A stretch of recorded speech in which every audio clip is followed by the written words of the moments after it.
So let's talk about, when was the first time you heard UGK? First time I heard UGK was a record called Pregnant Pussy. It was out before Too Hard to Swallow. I think it was on Big something record. It was in Decatur.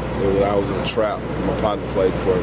I thought that shit was hilarious. And I got reintroduced to him through Too Hard to Swallow. I was in high school. And I just remember, man, they was playing that shit, man. That shit was going crazy. And it was like every real player and every broad was singing that shit. Like everybody was on that shit, man. And then when I seen the cover and seen a nigga with glasses and a chubby nigga, I said, oh, this shit is insane. Like, these some real regular dudes, like, that looked like they were from my neighborhood. And I just fell in love with Pimpin' Bun, man. Like my first high school girlfriend, not my first high school girlfriend, because I really wasn't.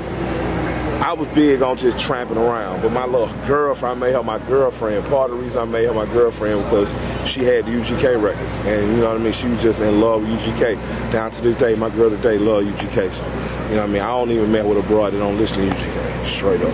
So, Too Hard to Swallow literally was a historic moment in my life, because it gave us, for me in the South, it gave us a group that was comparable to any group from any other region, and they were saying player shit from a Southern perspective, and it was hard, and it was like all the older dudes I looked up to in my neighborhood. So, you know, Bun B and Pimp C really just, you know, put me on my path for this rap shit. And how, like, if you had to pick between, I know it's tough, but between Pocket Full of Stones and Tell Me Something Good, which record do you think was more important?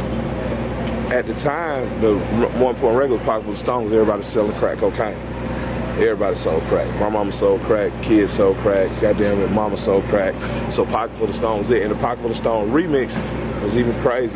That shit ended up on like Minister Society and shit. I remember seeing that shit on Minister Society, like, oh my fucking God, the South has come, you know, because the West Coast was dominating everything then. So for me, Pocket Full of Stones, because that's what everybody was doing, selling crack cocaine.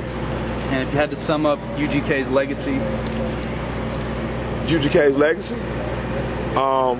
One of the top 5 groups ever, laid the blueprint for what a South classic record is, or what a classic record is supposed to sound like, coming from a Southern, and had multiple classics, whether it was Too Hard to Swallow, Super Tight, you know what I mean? That was like, these motherfuckers they became global they became global because they were the South, not because they were exempt from it somehow. You know, they're a global sensation because they were underground, not because they chased commercialism. So for me, when you talk about UGK, you talking about the creme de la creme of Southern country rap tunes. Like, you know, they invented a genre within a genre. You know, to this day, when I do Southern Fried, that's a country rap tune. You know, so God bless Pimp C. Blind. And last question, if you could talk about Pimp C's production style and how impactful that was? Yeah, Pimp C,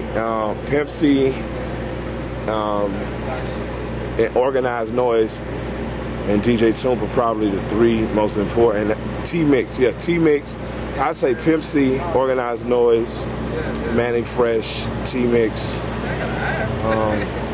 When you start talking about that, like when you start talking about Pimp, he just brought soul to music in a different way. You know, he brought actual, tangible soul music to rap, not just soul samples. He brought a soul. When he sang on those records, that's like listening to a bluesman. That's like listening to a gospel dude. So, you know, Pimp really gave us soul. And it's nothing else, it's no other way to say it. Like, you know, New York had brought funk, you know, and then East Coast style, and then the West Coast did funk like their kind of way, you know. Like New York had the James Brown funk, and then LA came with like the Parliament funk, and Pimp was like Stax Records, man. He just straight gave us soul, you know, and that shit, when you listen to it now, it still feels like you listen to the blues.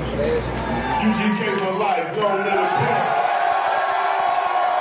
I just want to say one thing before I get off this stage. I just got it in. Grind time, rap gang! God damn it, we in this bitch. Continue, Michael.